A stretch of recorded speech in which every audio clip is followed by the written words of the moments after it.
Gut Punched, Alzheimer's, and Caregivers. Navigating the insidious illness of Alzheimer's is something nobody asks for. The disease sneaks up on you and your loved one, and it feels like you've been sucker punched in the gut. Then you ask, where do we turn for help? Who do we call? What do we do? These questions and more are what we hope to answer and give you some direction and hope. Now let's join our host, Jeff Edwards. Greetings and welcome. How you doing? Great, I hope. Glad to have you along with us. Well, this week is going to be very different. It's been a long week for me, and as some might say, I've been under the weather, and that had a major effect on what I could get done. I typically will work every night after working my regular job and do research, record different parts of the show, but that didn't happen this week. But I did come across a great article about how classical music alters the brain. Here's how. And that's where we're going with this episode. Plus, we'll be featuring some of the classics. As a reminder, the two rules we follow here at Gut Punch, Alzheimer's and Caregivers, you know them. One, you have to take care of yourself, because if something happens to you, who is going to take care of your loved one? And number two, you can't do it alone. You need help. Find a good caregivers group, a network with friends or relatives, and dig in. So we are going to dig in. Classical Music Alters the Brain by Flora Zhao. I think that's how it's pronounced, Z-H-A-O. It was dated May 7th, 2024. It appeared in Epic Health from the Epic Times. The main difference between classical and pop music is that classical music has unique rules, and the brain likes them. See what you think.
Gray-haired older woman sat motionless with her gaze lowered.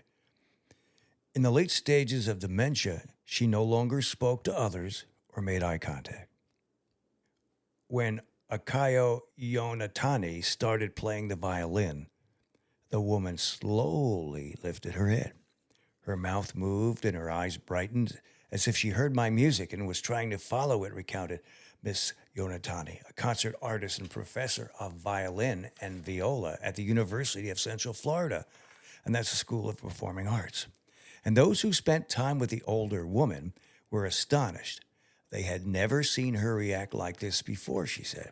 But this was only one of many times that Miss Yonatani had seen such a thing. One study published in the 1990s in the journal Nature drew people's attention.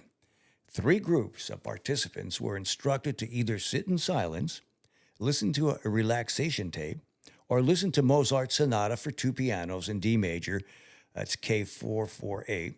And 10 minutes later, the group who listened to Mozart's music showed a significant improvement in spatial IQ score, nearly 10 points higher than the other 2 groups. Since then, scientists have used Mozart and other classical music in various experiments on animals and humans, confirming similar results. Listening to classical music or learning to play an instrument leads to higher school grades and stronger spatial reasoning skills, and reduces the risk of brain atrophy and slows cognitive decline. Now, the Mozart effect truly exists, says Kaminabu Sugaya, who has a doctorate in pharmacology and is a professor of medicine at the University of Central Florida College of Medicine and head of neuroscience at the Burnett School of Biomedical Sciences. And he said that during an interview with the Epoch Times. In experiments with local community residents, he found that when the typical classical music was played, they saw a 50% increase in brain function. And certain types of classical music not only enhance cognitive abilities, but are also used to treat brain disorders, such as epilepsy or Parkinson's disease. The Mozart effect is clear evidence that you can alter the brain function and abnormalities with music, said Dr. Michael Trimble, Professor Emeritus of Neurology and Neuropsychiatry at the University College London Institute of Neurology. And he's also a fellow of the Royal College of Physicians.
Increased gray matter. As people age, their brains gradually shrink, resulting in a gradual loss of neurons. Now, however, one study found that in orchestral musicians, there are certain parts of their brains do not shrink over time and can even increase in size. MRI tests conducted under Mr. Sugaya's supervision also had similar findings. The brain is composed of gray matter and white matter. Gray matter, consisting of neurons, has been observed to increase in volume following musical activities. Ms. James explained that this increase is not due to an increase in neurons, but rather because of the connections between the neurons get stronger. On the other hand, white matter refers to short or long axons of neurons which act together as the brain's communication network, similar to how local roads and highways connect different cities. When listening to music, the network gets better built and oriented. Additionally, the hippocampus, a deep brain structure, lights up when people listen to music attentively. The hippocampus plays a critical role in cognition, memory, and emotion. Our memory of music seems to last longer than memories of everyday events or experiences from certain stages of life.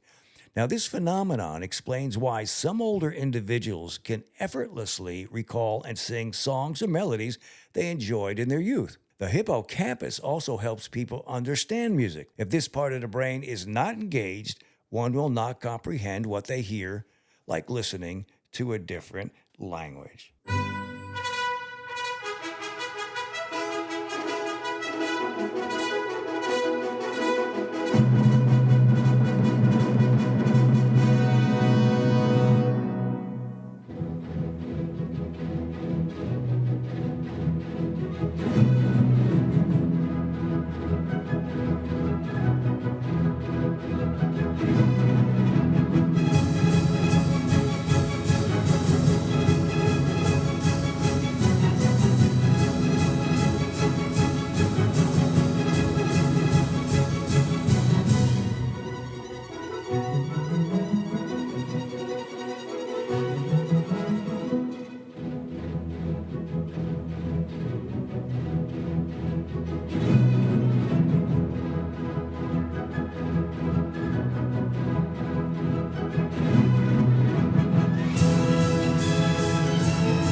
The emotional impact.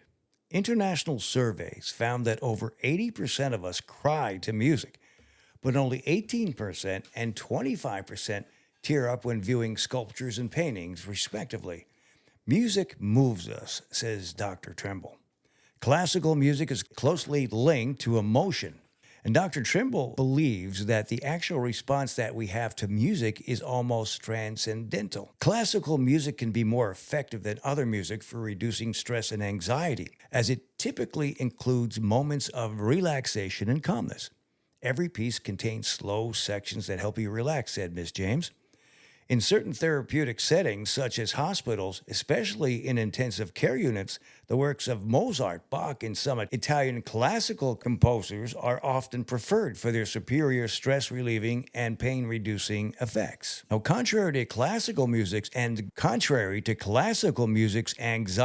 and depression-reducing effects, some modern genres of rock music bring about excessive excitement and melancholy. When discussing young people's preference for stimulating music, Dr. Trimble stated, "I do not believe that helps your emotional state. Instead," he believes, "this music arouses anger and negative emotions. Certain modern genres of New Age music may also negatively affect emotions." In an older study, 144 participants of various ages listened to different music categories for 15 minutes, filling out the same questionnaire before and after listening. The results show that classical music significantly reduced feelings of tension. Contrastingly, New Age music, while reducing feelings of tension and hostility, also lowered people's mental clarity and vigor. Rock music not only significantly increased feelings of hostility, fatigue, sadness, and tension, but also reduce people's mental clarity and vigor and their feelings of caring and relaxation. Miss James encourages people to incorporate classical music into their daily lives. For the average person,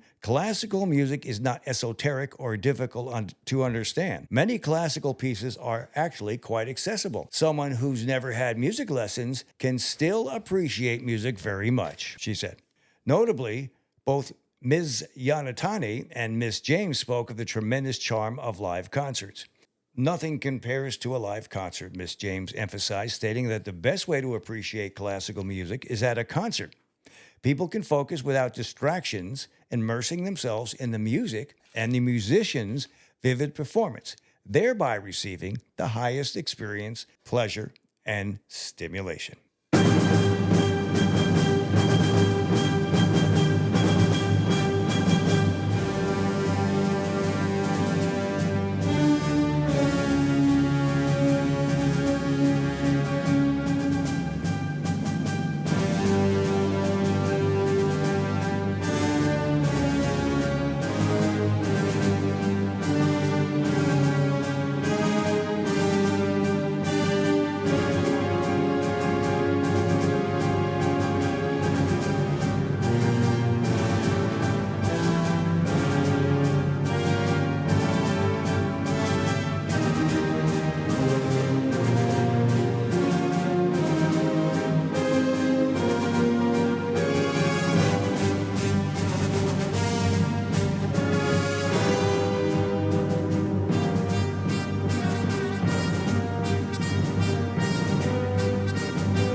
From the perspective of the impact on the human brain, the main difference between classical and pop music lies in the complexity and structure. Clara James, who has a doctorate in neuroscience and is a professor at the University of Applied Sciences and Arts in Geneva, Switzerland, and private docent at the University of Geneva. Before the age of 32, Miss James was a professional violinist. Classical music of the Common Practice period, 1600 to 1900, adheres to strict structural and harmonic rules. Even non-musicians will notice a problem with its structure if a performance makes a minor mistake, Miss James said. It places a significant emphasis on proportion, balance, and harmony, added Ms. Yanatani. In contrast, other forms of music may not strictly adhere to these structural rules. The human brain likes the rules of music, explained Dr. Trimble. There are certain musical sounds that are deeply embedded with the ability of our nervous system to be moved by music. He emphasized that music contains natural rules and mathematical logic, especially classical music, where the connection to mathematics is robust. Therefore, it is universally recognized and accepted by the brain. Mozart developed a truly different style of music, moving away from the earlier Baroque period, Dr. Trimble noted. Mozart's K448, which was the first piece used to investigate the brain effect and the impact of Mozart's music on the brain in general, may relate to the spectrogrammic considerations, in particular, the presence of lower harmonic frequencies. Classical and pop music differ in so many ways, he continued. Pop music contains continual repetition around the same musical sequences, conveying information that is often vague and banal without the subtle development and variation that occurs in progression of classical music. Ms. James pointed out that a typical classical music piece features a wide range of rhythms, with dynamics varying from extremely loud to very soft and extremely slow and fast sections, all seamlessly integrated. In comparison, a single pop music track has limited variability and maintains a regular rhythm. Besides, classical music pieces are relatively long.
going to go out with a bang. Actually, lots of them. But first, I would be remiss if we didn't give you a couple of good books to investigate that has some great information.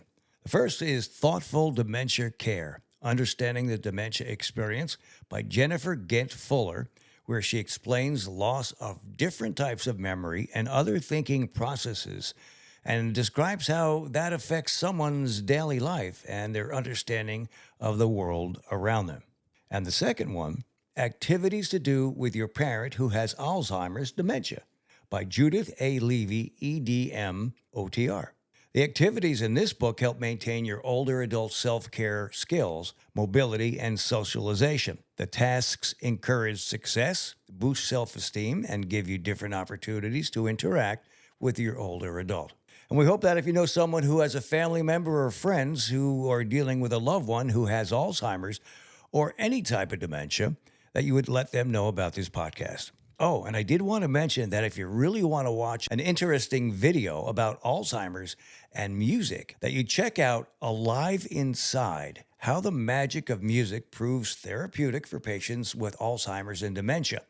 And you can find that on YouTube. It's a story of a 90-something Alzheimer's patient, Henry Dyers, who loved the music of Cab Calloway. It's incredible. You have to check it out. And to find your local chapter of the Alzheimer's Association, you can visit alz.org/local resources /find your local chapter, or use the Elder Care locator at 1-800-677-1116, or use the Elder Care locator online tool. The Dementia Society of America is located at dementiasociety.org. Now, if you have any questions or thoughts about Gut Punch, Alzheimer's, and caregivers, or if there's a specific topic you would like to know more about, reach out to us. We did hear from somebody this week, and I thank you for that. The website is gutpunch.com, and the email address is gutpunchedac@outlook.com. That's gutpunchedac@outlook.com. A special shout out to Rick Peterson, Horace Santana, Gentry Thomas, Stan Moser, the Dubin Center, and of course my wife for their tremendous help and support in making this podcast possible. Thanks for joining us, and please come back again for more. God bless.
This has been Gut Punched, Alzheimer's and Caregivers, with your host, Jeff Edwards. Don't forget to hit that like button and subscribe to us on all the platforms like Spotify, Apple, Pandora, and more. If you have a question or want to get in touch, our email is gutpunchedac@outlook.com.